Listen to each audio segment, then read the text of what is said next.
Okay, let's hop into this thing, okay? Where we're at is we have kind of posed out a few things here. This is our character. He's coming out of the door. And this is our one pose, and the way we kind of define this pose, if you go back, is we wanted to define that as a good line of action that way.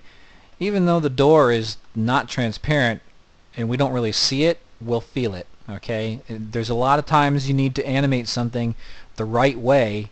Even though you don't see it, you end up having to feel it, and you don't need to polish that to the highest degree, but you do need to think about it. Okay, so there's one pose and here's the other pose, and so then once I had those two things figured out, I felt like I needed a primary breakdown, so that's what I built here. This is kind of the breakdown on the way from A to B. Okay, and then the last month what we did is we built breakdowns between the pose and the breakdown. Okay, these are what I oftentimes call secondary breakdowns. So to get from here to here, we needed to define something. So this is how we're doing that. Okay, and let me go ahead and take this out so we can see it a little bit better. Okay, so that was a breakdown there, and then from here to here I felt like we needed something, so I made this. Okay, are these eases? Maybe. That's an issue. You know, whether I use them as an ease or something else is really depends on the timing.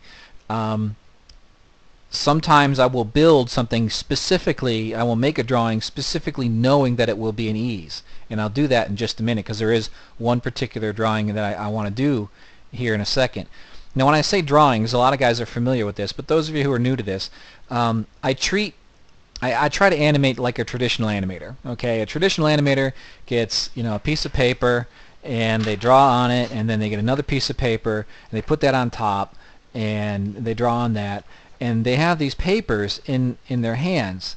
And so what they'll do is, you know, if I fold this one over, they have this paper here, okay, and then what they do is they just kind of they go back and forth between them to kind of see the drawings flipping, okay, or rolling. It's called rolling your drawings, and that's the way a traditional animator works. They have an idea for timing, but they're not doing it yet because they got to create the drawings to time. In CG we kind of have timing and drawings at the same time. We've got this timeline here that we can play with, but the way I do is I treat each of these frames as just another piece of paper. It's just another blank piece of paper, and the cool thing is I have this puppet here which kind of gets the drawing sort of started for me. Alright, so I don't need to make every line from scratch. So what I do here is I just roll through these drawings to kind of get a sense of how things are progressing. And it's not really any sense of timing, but I do want to see how I define things. Now this pose that we have here, or this drawing here at 4 and at 2, I often call these my secondary breakdowns. Okay, are they eases? A lot of times I will use them for eases, but not always. Okay, we'll get into that as we start timing it, which will be a little bit later. But to kind of give you an idea how I structure things for animation, I break the larger motion down into what I would call key poses, and that the poses kind of define what happens. Okay, it's just what happens in the scene, you know, from a performance standpoint, from a physical standpoint. And there's only, like, oftentimes in a scene there's only one or two of these, what you would call your key storytelling poses. All right, now in CG animation we've kind of taken the language of animation and kind of jumbled it. We've mixed it up, and we call every time we store data in the computer we call it a keyframe. But that's, in animation, that's really not what a keyframe used to be. A keyframe used to be these one or two very important drawings which were the key to unlock the performance, meaning even if you got rid of everything else and all you did is you had these two drawings and you cross-faded them to the soundtrack, you could tell a story. Okay, that is your keys. All right, now in everything has to flow into that, and you need a way to get to those storytelling poses. And so that's what these poses do. They define the action and what happens to get to these big storytelling ones. Okay? In our scene, I would say that the storytelling pose is this one right here. Okay? We can go from the door closed to this, and we could fade between them fairly quickly to the soundtrack, and we could tell the story. Okay? So there's this right here, number 5. This is our true key storytelling pose. But we need to get there. Okay? And number 1 is also a key storytelling pose, but the guy isn't there. But you still need the door to be closed to tell the story. So 1, 2. There you go. All right? You might have a third one, maybe, right there. You could define it that way. Depends. You know, some people are a little more strict about it than I am. So what we need to do is we need to get through these things. So we have our, we got our, well, let me call these our key storytelling poses, KSTP, and then KSTP over here. And then in between that we have other things. We have a pose, maybe we have a pose after. And this is just a general example. I'm not using this specifically for this scene. So, okay, so then if I break the scene down, I'll say I've got 1, 2, 3, 4, 5 poses. So then I would go through and I would, 1, 2, 3, 4, 5. I'd create these 5 poses in Maya. And the way I, thumbnail them and stuff like that first, but I would go through and each frame would be a new piece of paper and I'd create the new pose. Now I need to look at each of these poses and take a look at it as a piece of work. Okay, so what I did is I took the entire scene and I broke it down into big keys for the storytelling, and then between that I broke those things down into the poses that have to get between them, and now I have to look at what happens between each pose. Okay? How do you get from 1 to 2, and then 2 to 3, and then 3 to 4, and then 4 to 5? Okay? So then let's just take 1 to 2 and go here with it. So you have pose 1 and pose 2. Well, to get from pose 1 to pose 2, we have to define how. Pose 1 and pose 2 tell us what. That means what is happening. Our breakdown, what I call breakdown 1, our primary breakdown, tells us how. That's what your breakdowns do. They tell you how you get from 1 to 2. So here we'll go ahead and we'll make a primary breakdown. And that defines how you get from 1 to 2. And then what we would do is go through the process and we do the same thing from 2 to 3. We create a breakdown. And then from 3 to 4 we create a breakdown. Okay, so we go from 1 to 2. Well, let me keep the colors straight. 1 to 2, and in between we have a primary breakdown. And then from 2 to 3, same thing. We have a primary breakdown. And then from 3 to 4, we have the same thing. We have a primary breakdown. Okay? So this is how I build things out. And at the top we have our key storytelling poses. In between there we figured out, pose, pose, pose, pose. You can kind of see how I'm bringing it down like a pyramid. Okay? Level of detail gets finer and finer. Okay, we start with the entire performance up top, and then we start working on focusing smaller and smaller pieces. It's like and this makes animation easier to deal with, at least for me. If somebody just gave me a big scene, and it used to be this way, somebody gave me a big scene with complex actions, it used to drive me insane because I'm like, how will I do that? I had no way of cutting it up. Okay? If somebody hands you a fork and a knife and shows you a dead elephant and says, eat it, you can't shove the whole thing in your mouth at one time. It just doesn't work that way. Or eating dead elephants is kind of gross. How about somebody gives you a big, huge, giant steak? I mean, like a 5-pound steak. And you're like, you got to eat it. Well, you don't try and shove the whole thing in your mouth at the same time. You'll choke on it and die. What you need to do is you need to cut it into pieces. And so what we're doing is we're taking the performance, we're cutting it into smaller and smaller and smaller pieces. So where we were is we were working between our poses, and then we built our primary breakdowns, how to get from pose 1 to pose 2. But last month we said, well, there's some areas where we don't really know what's going on. We have question marks here, like what's happening? You know, is this enough information to ask our computer to start in-betweening this? And I felt like it wasn't. So what I did is I created these secondary breakdowns. Okay? And are these used for eases? Sometimes they are, but it's just more information to give the computer something to start working with. And so that's just, again, an overview. For some of you that may be like, okay, we've been over this before, but it's important to kind of reiterate these things so you can understand the thought process. For me, it's simple. If I can break the performance down into key story poses, and then from those figure out how to get into and out of them mechanically and performance-wise, so I create my poses, and then I just take a look at 2 poses and I create a breakdown. Then I go from the pose to the breakdown and I create another breakdown. Okay, so I'm just chopping it into smaller pieces and creating definition between the 2 of them. Okay, so what I did was two key storytelling poses, so then I created a breakdown, and then between the pose and the breakdown I created another breakdown, and then between this breakdown and that pose I created another breakdown. I'm just kind of working downward. Okay, now right here is another instance where I feel like it would be good, and you don't need to do this, you don't need to, but this is where I tend to work a little bit more detailed than some folks.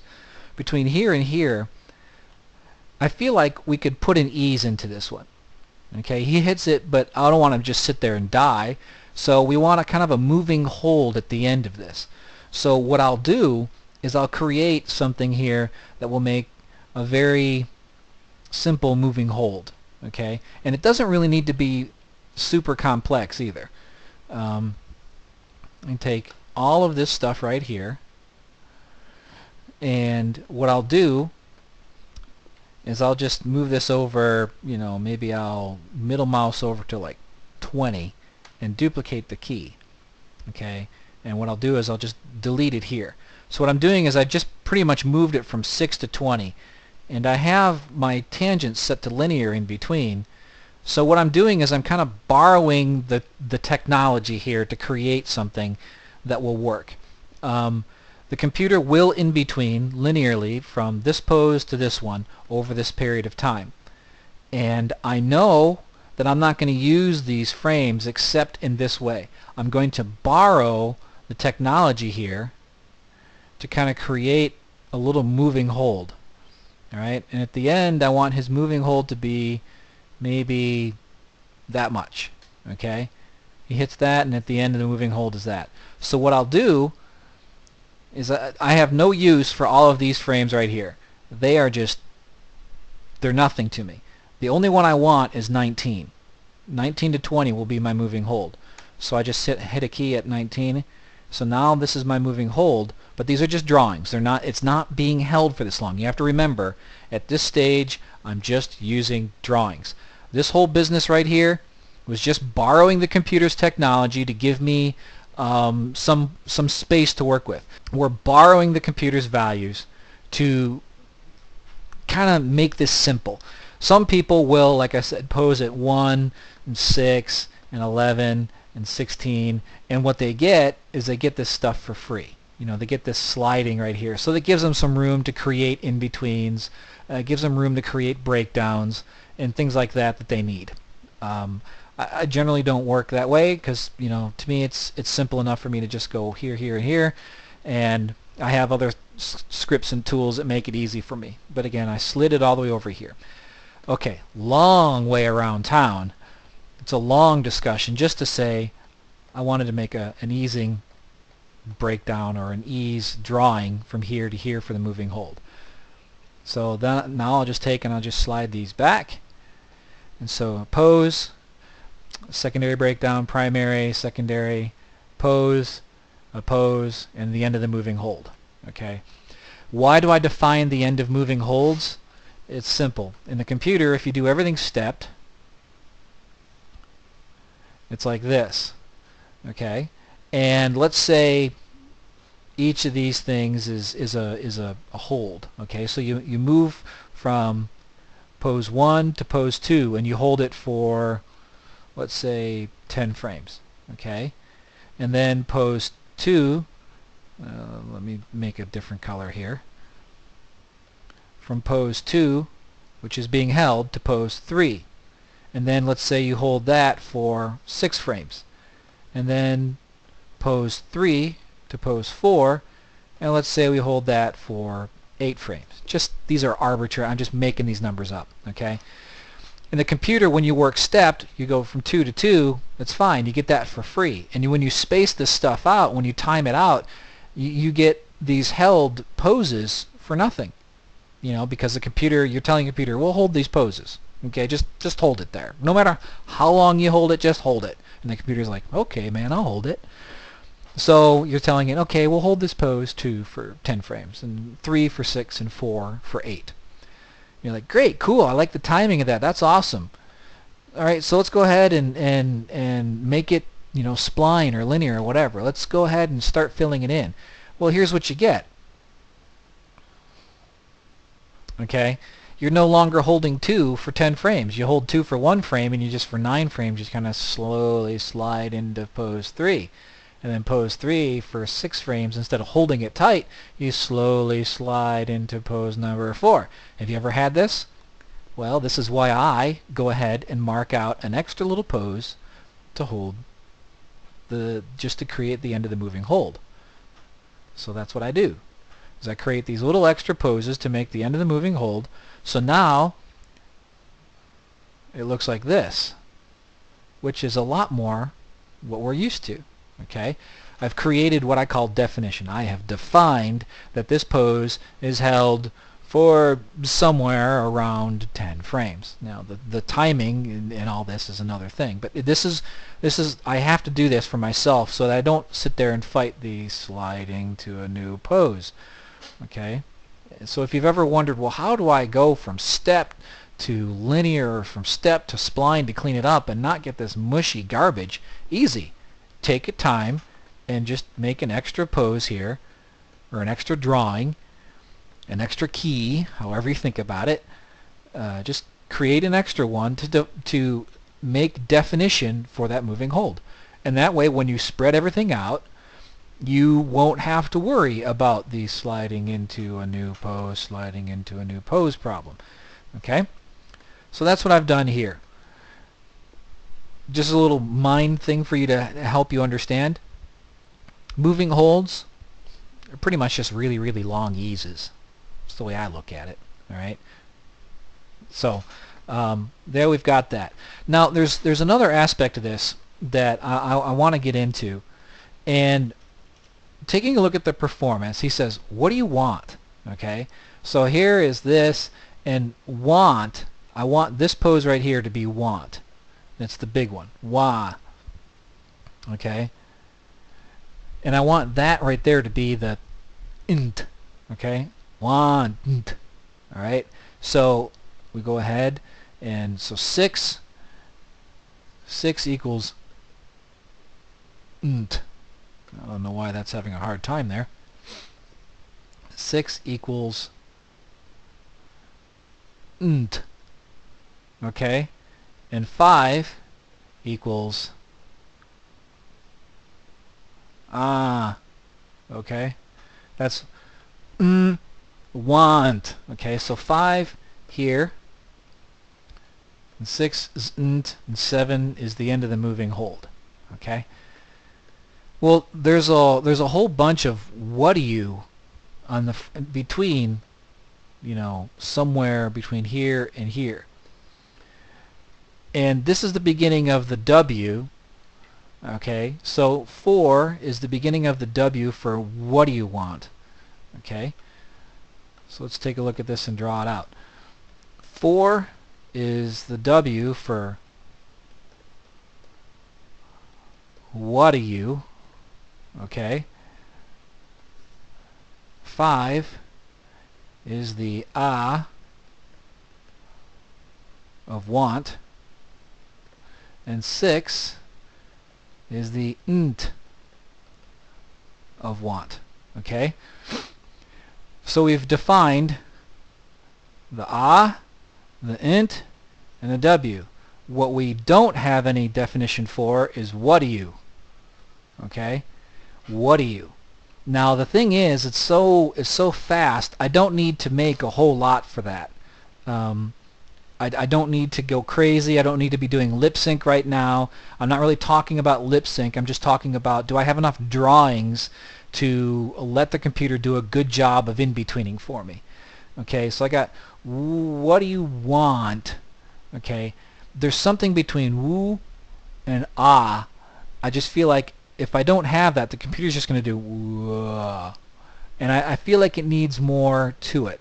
Okay, so I'm thinking, and this is one of those things where you sleep on it, you come back to work the next day, and you're like, ah, yeah, you know, there might be something cool there that I'm missing. So I'm looking at it, and I'm like, well, you know, what if he did, what do you want? You know, he goes up and then down. So what do you want? So the what do you would actually kind of go up above, what do you want? And that plays into what we're doing here. If you notice this, now, so there's no audio. Between 4 and 5, I need something for what do you, okay? Audio, and then 5 and 6 is want. All right, so what I'm going to do here is between these is I'm going to go ahead and build an extra drawing because I feel like to have the computer do a good job of in-betweening this for me, I need to give it a little bit more information about how to do that job. Okay, so I'm going to take all of this stuff between 4 and 5. I need something else. So what I'm going to do is I'm going to take 5, 6, and 7, and I'm going to move it over to create a new frame right here. Okay, now the computer is just giving me this right here, but I don't even want that. What I want is something more like 6, but I'm going to adjust it. Okay, so what I'm going to do is I'm going to take 6, I'm going to duplicate it back here at 5. So now I'm starting from this drawing. Okay, but instead here what I'm going to do is I'm going to adjust this a little bit. Let me take this. That's not supposed to do like that. Alright, I guess I'll just work with really big rotators.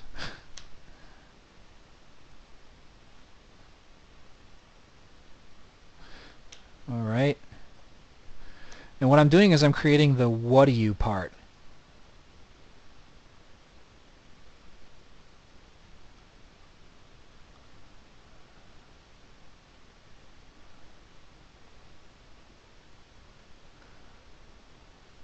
And I'm just kind of doing it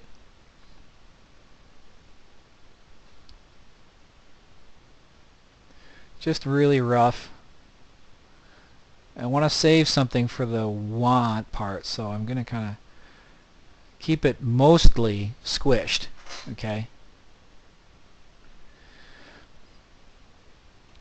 What do you want? Okay. Now right here, I want that to kind of come down a little bit more, and he's kind of already there. So what I'll do is I'll take these and I'll make them more like the previous one. All right. One way you can do it again is slide everything off and kind of borrow it. You can do it in the graph editor if you felt like it. You can take these. You could open up your graph editor, which is on my other screen. My other screen's behind this one. Okay. Alright, so here we go. And you can do this. This is real tedious, but you can do this. Each one of these, you can kind of make it like a little bit more like the previous one. Okay? Like I said, real tedious, but you can do it. This is annoying. A little double right there. Get rid of that. So, you know, it's kind of silly, but that's one way to do it. But if you don't have the tools, that's what you got to do. Or you take all this stuff right here, one more time. You just take all this jazz, and I want to make 6 more like 5. So what we do is we take 6, 7, and 8, slide them all off over here to kind of borrow the computer's thing, and we want to make 6, what used to be 6, more like 5. But we don't want to do anything with the face. So I'm going to deselect the face right here. And I just want the body to be a bit more like 5. And so I'm going to take something like this, and I'll set a key at 7. So now what I'm getting is something like that. Okay? And that right there can be my new drawing 6. It's really, I don't like working this way because it's really easy to get confused, and in fact even just doing it for you gets me confused. So there's tools that make this job easier. Probably the best tool out there is Justin Barrett's Tween Machine, which is really probably the best way to do this. The reason why I show this technique to you is in case you're not using Maya, but most tools have something like Tween Machine. Okay, so I want something where 6 is more like 5. I want it to be up. Want. Okay, the reason why I want 6 to be like 5 is because I want it to be like want. So I made this thing for the what do you right here, and the face shape doesn't really matter from the mouth. Doesn't really matter if I'm hitting what do you, or if I'm hitting the ah of what do you or the ooh of what do you. It all kind of rolls together, and when we get to lip sync, we can kind of tighten that up a little bit. Right now it's enough for me to kind of get sort of close. Okay, because he starts from a W, wah, what do you. You'll notice he starts with a W and he ends with an ooh. So it's like the ooh shape starts and ends it. So in the middle, it's not going to go wow. It's not going to be really, really big. It's all going to happen mostly in a W shape. Okay, so I'm keeping mostly a W shape in here. Okay, and it's just a little something to keep in mind. Okay, so now the Tween Machine, let's go ahead and fire that up. And let me see here, go to my animation and get my no, not my Tween. Guess I have to do my own Tween Machine. There we go. And do this and this and this. Okay, so for the objects that I wanna affect, let's say it's these right here. I want 6 to be more like 5. So what I'll do is I'll just kind of make it more like 5. Okay, and I can adjust this. I can make it more like 7 or more like 5. But it's too much like 5. It's kind of frozen up here, and I don't want that. So I'm just gonna kind of move it back down a little bit.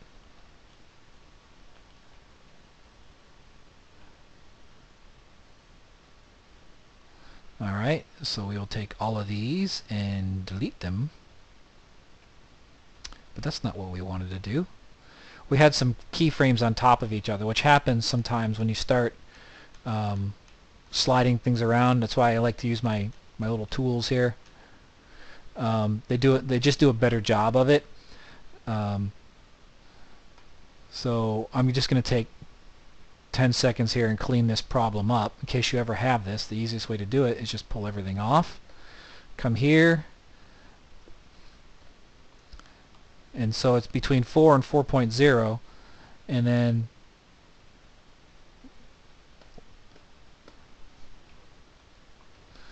the 4 and 4.0, there is no difference. Okay, but somewhere in here are some double keys, and you can kind of see them. There's even some triple keys right there. Okay, so let's set a key at 4 just to make sure everything's marked, and then take everything that's not 4 and not 5. You have to do this. Well, in this case I moved 5 way off. Okay, so let's go over here. You have to key it or else you'll lose some things.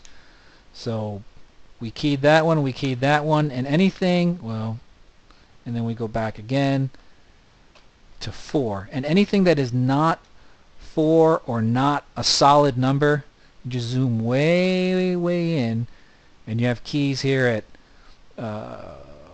4.08 and another key at 4.04. You just take all those and just delete them.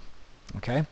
It's tedious, but sometimes that's what you got to do. So if you ever have something where you have, you're stepping through it and you're going from 4 to 4.00, it's because you got an extra key there. Okay? So 5 is that. 6, no, that's not what I wanted to do. We just wanted to do it to the body, not to the face. So 6, we can kind of start. What do you want? Okay.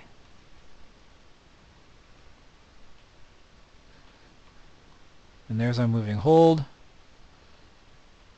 So that's just something I felt like we needed for the what do you. And we can even push this up even more if we wanted. We could really have fun with this.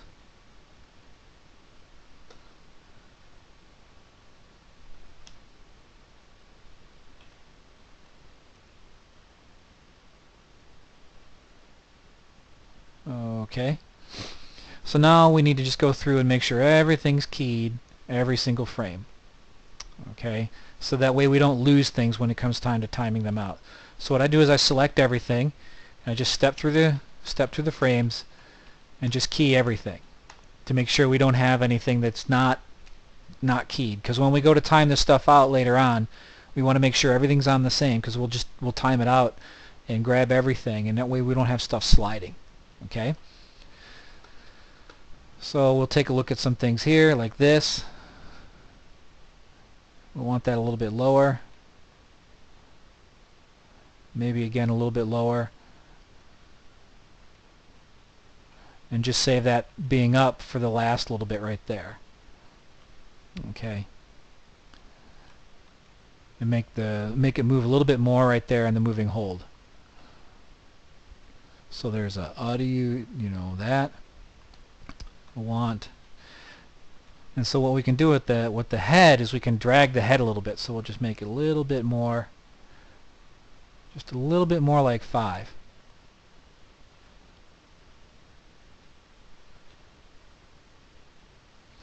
And to really accentuate this thing going down, maybe we move the head down a bit.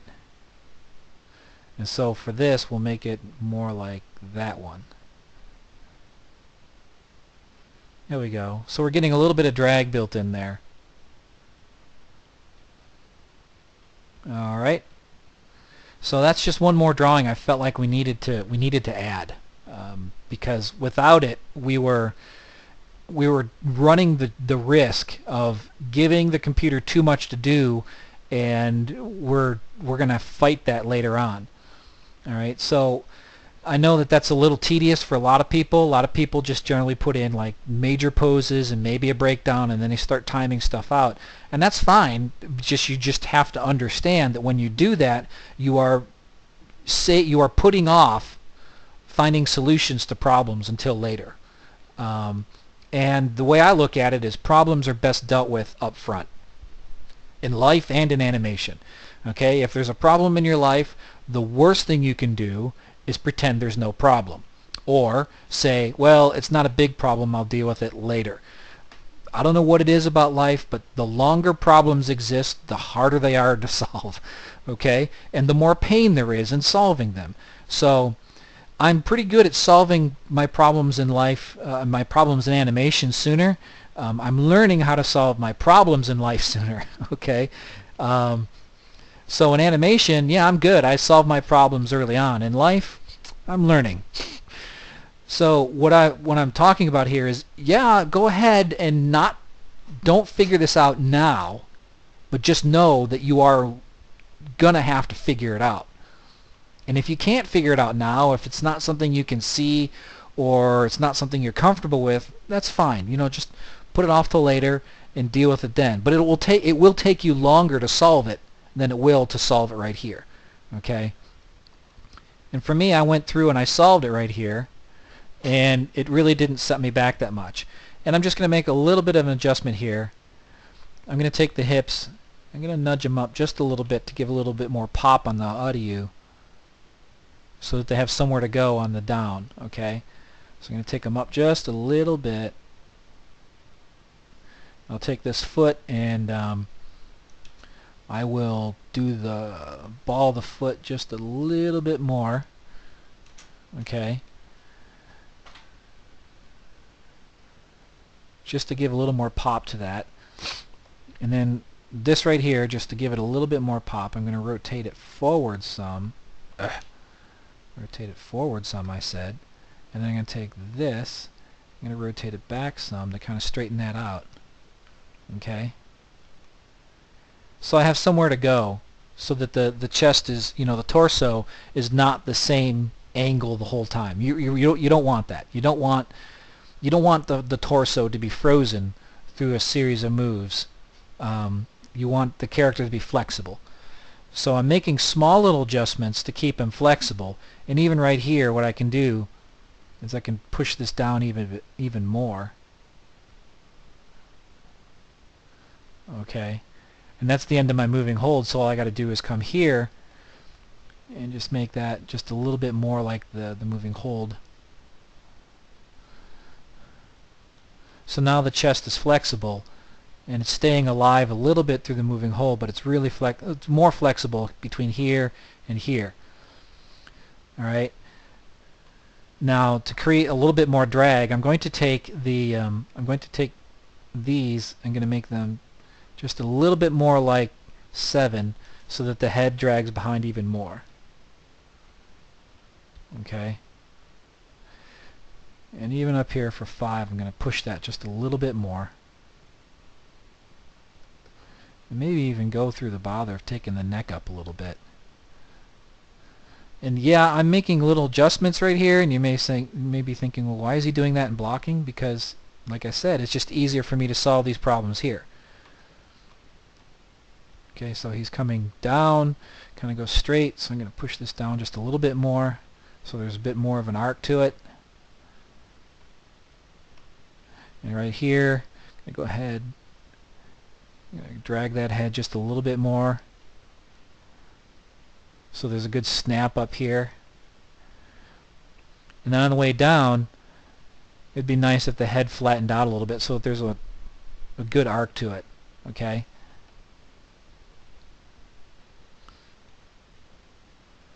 Because you always want to try and work some reverses of the angles in there. Not get too crazy about it, but you do want to have some variation so that the character doesn't feel like he's frozen from his hips to his neck or all the way to the top of his head. And that's a very common problem with what animators who are less experienced will do. That is, it's very rigid from the hips on up. And they think that as long as the arms are moving and the head tilts a little bit, everything in between doesn't need to move, and that's not the case. Everything in between needs to be moving, and you got to be careful about it. You can move it too much, and you can move it in a way that doesn't make any sense, so that things kind of go "Rrr." So you got to be careful about it, but you do want to get things feeling less stiff. And a good way to keep things from feeling less stiff is to add a little tilt to the head now and then, but be wise about it. Don't sit there and do every single pose different, because then it looks like his head's on a wobble and he can't keep his head up straight. All right, so you want to try and keep those things to more, larger kinds of moves. Okay, so here I'm dragging the head a little bit, and I'm rotating it this way so that it drags and kind of snaps up this way.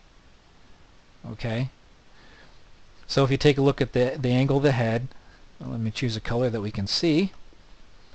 The angle of the head is down, and then you come here, and the angle of the head is very well reversed. Okay, and then when he comes down here, it still leans in that direction, but it's more straight up and down. Okay, so we're changing the angle of the head in such a way that it's just got some life to it. So that's where we are. Took the time to build this to give us something fun right there. I really think that that's probably enough drawings to time this out. Okay, and I know that it's been a while since we've been at this particular aspect of it for 4 months. And you may be thinking, well, geez, Louise, Keith, when are you going to finally time this thing out? I don't time it out until I know I have everything defined. That's just the way I am. Some people wait less, and they, like I said, they wait to solve other things later, and that's fine. Me is, if I can find something, if I think of something that I need right now, I put it in there. And a lot of times my blocking that goes to a director is pretty well defined. I mean, my blocking that goes to a director, a lot of times it'll have a pose, it'll have an ease, it'll have a secondary breakdown, it'll have a primary breakdown, okay, it'll have another secondary breakdown, it'll have another ease, it'll have the pose, it'll have the moving hold, sometimes it'll have another ease in between the moving hold. Okay, it's almost, but not quite, like, straight ahead animating, but not quite, because I have a structure. I work in things in order. And so this is all stepped, and this is what I send to the director. He doesn't have to guess about anything, and I don't either. This is what I'll do. Now, sometimes I don't like working on all these other things until I know that the director likes the general idea. If I feel confident about the performance, I'll go ahead and do everything. If I'm not feeling confident, like if I'm not sure the director's going to like it, I'll give him these 3 things, and that's it. And I'll show it to him, and I'll say, do you like that? And if he says, yeah, I like that, then I come back. I don't spread it out and time it. No, if I know the director likes it, then I go through and on like a second level of blocking, kind of where I'm at now. And that's the stuff I've been doing the last 2 months. This is second level of blocking. I start building in these things. Okay? And these are things that I build so that my scene has structure. Because you remember, way up here is the world's dumbest in-betweener. And if you only give a little bit of information to the computer's going to be like, well, I don't know what you want everywhere else. So it's going to do whatever it wants to do. Now, if you take this entire block of information, the pose, the eases, breakdowns, eases, poses, moving holds, you get all that stuff and you give it to the computer's like, yeah, I can do that. Okay, I can do that. And it will do a good job, because all it has to do is figure out how to get from here to here, from here to here, from here to here, from here to here, from here to here, from here to here, to here to here. Okay? It doesn't need to do too much thinking, which is good. You don't want the computer to do your thinking for you. You want to use your head for thinking, not the computer. But if you only give it a little bit of information, it's not going to do a very good job. That's just the truth of it. So the way I work is I give it more information before I start timing it out. And you'll see when I do time it out that it will be way easier to clean up. I mean way easier to clean up. Like astoundingly easier to clean up compared to saving things for later. Okay? So I know that this month it was kind of was on talking about, theory and stuff like that, and we kind of got off in the world of explaining traditional animation, but all this is part of it. All these thought processes are part of it. Because I'll tell you what, those 9 old men that we all love to talk about, I mean, those guys, they knew how to animate, and they didn't have a timeline to scrub through. Okay? They animated just this way. And so they thought about all this stuff. And these are, I mean, that's pretty well, I'm stepping through this pretty quick. It's not quite real time, but I'm going through it pretty quick. And I can see that performance is going to work. Alright? So ding dong, what do you want? And I know it's all there. What do you want? And then at the end. And this is all just drawings. No timing yet. Next month, I promise you, next month we do timing. And that's going to be fun, because it's just going to be fun. Okay? Next month is going to be fun, because there's a fun way and a fast way to do timing, and then there's the, okay, well, we'll see what we can do kind of way of timing. And I'm going to show you both. Okay? I'm going to show you a tool that I have that I built for myself, and I'm going to show you the way you can do it if you don't have that tool, because you won't have it. But I'm hoping maybe somebody out there will make something like it, or good golly, maybe Autodesk will make a feature, okay, that will allow us to do it that way. But that's next month. I've taken up enough time for this month. Good stuff. Again, any questions, just give me a holler, okay, and we'll move on. But I really feel like it's important to really take the time and on a simpler scene like this, go through and explain everything super solid, because I'm going to move faster in the following videos, and we won't take so much time to explain the thought process behind every single idea, okay? But this is all wrapping it and putting it together. So there you go.